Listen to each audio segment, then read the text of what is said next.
చేస్తారు. సో ఇప్పుడు ఇది సీల్ అయి ఉంది, దీన్ని మనం ఓపెన్ చేసాము. ఓపెన్ చేయంగానే మీకు లోపల డిక్లరేషన్ పేపర్ ఉండాలి. ఒకవేళ డిక్లరేషన్ పేపర్ లేదనుకోండి, ఈ ఓటు వ్యాలిడ్ కాదు, దీన్ని కూడా పక్కన పెట్టేస్తారు. సరే, డిక్లరేషన్ పేపర్ ఉంది దీనిలో. So next ballot cover. ఈ బ్యాలెట్ కవర్ కూడా క్లోజ్ అయిపోయి ఉండాలి. ఇది ఓపెన్ అయి ఉన్నా కూడా దీనికి వాల్యూ ఉండదు. అలాగే సో ఇప్పుడు ఈ డిక్లరేషన్ పేపర్ మీద సీరియల్ నెంబర్ ఉంది. ఇది సీరియల్ నెంబర్ ఉండాలి, ఇక్కడ సీరియల్ నెంబర్ తో మ్యాచ్ అవ్వాలి కవర్ మీదది. సో ఈ రెండు ఉండేటట్టు చూసుకోండి. అలాగే ఇక్కడ ఎలక్టర్ సిగ్నేచర్ ఉండాలి, ఇది కంపల్సరీ ఉండాలి. తర్వాత ఇక్కడ అటెస్టింగ్ ఆఫీసర్ సిగ్నేచర్ ఉండాలి. తర్వాత ఆయన డెసిగ్నేషన్ ఉండాలి, ఆయన ఏంటో తెలవాలి. అక్కడ అడ్రస్ ఉండాలి. ఇవన్నీ ఉంటే ఇక్కడ సీరియల్ నెంబర్ మ్యాచ్ అయ్యి ఓటర్ సంతకము, అటెస్టింగ్ ఆఫీసర్ సంతకము, ఆయన డెసిగ్నేషన్ ఇవి ఉంటే ఈ బ్యాలెట్ వ్యాలిడ్ బ్యాలెట్. ఒకవేళ ఈ సీరియల్ నెంబర్ తేడా ఉందనుకోండి, దానికి వాల్యూ చేయరు, తీసేస్తారు అనమాట, ఆ బ్యాలెట్ ని తీసేస్తారు. సో ఇది అయిపోయిన తర్వాత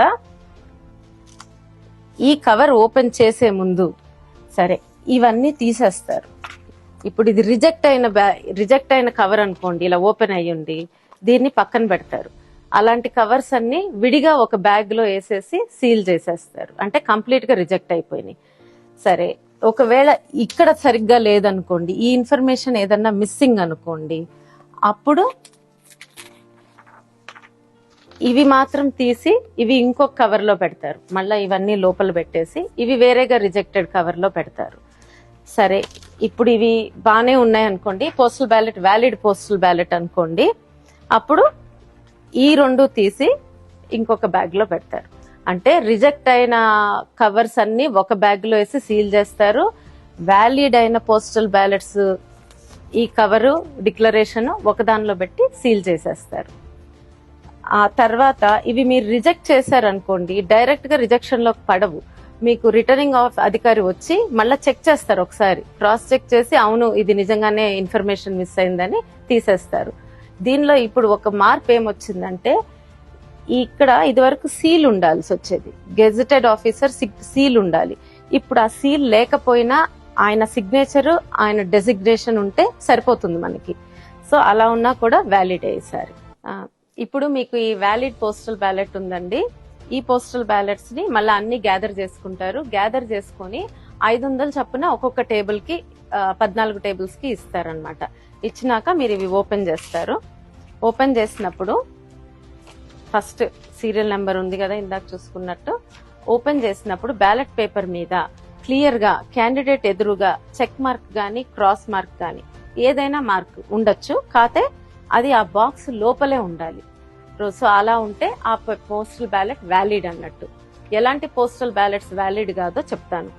ఇప్పుడు రెండు క్యాండిడేట్స్ మధ్య పడినా లేదా ఈ చెక్ మార్క్ ఇంకెక్కడన్నా బ్యాలెట్ పేపర్ లో ఉన్నా వ్యాలిడ్ కాదు.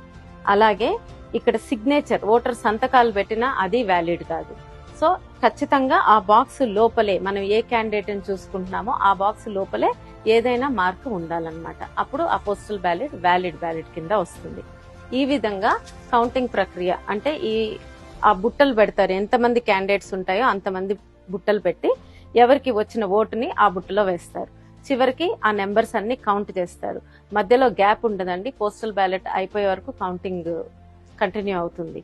సో అయిపోయాక తర్వాత ఆ నెంబర్స్ ని రిటర్నింగ్ అధికారి అబ్జర్వర్ వెరిఫై చేసుకుని ఫామ్ 20లో కూడా ఇవే నమోదు చేస్తారు. నమోదు చేసి లాస్ట్ లో డిక్లేర్ చేస్తారు. మీకు ఒక చిన్న విషయం ఏంటంటే, ఇప్పుడు ఈ కవర్స్ ఉన్నాయి కదా, ఎమ్మెల్యేకి అయితే పింక్ కలర్ లో ఉంటాయి కవర్స్, అదే ఎంపీకి అయితే వైట్ కవర్స్ 2 ఉంటాయి. సో ఈ విధంగా పోస్టల్ బ్యాలెట్ కౌంటింగ్ ప్రక్రియ కంప్లీట్ అవుతుంది. ఈ ప్రక్రియలో మీకు ఏదైనా డౌట్స్ ఉంటే మీ సీనియర్ అధికారుల్ని అడిగి తెలుసుకోండి.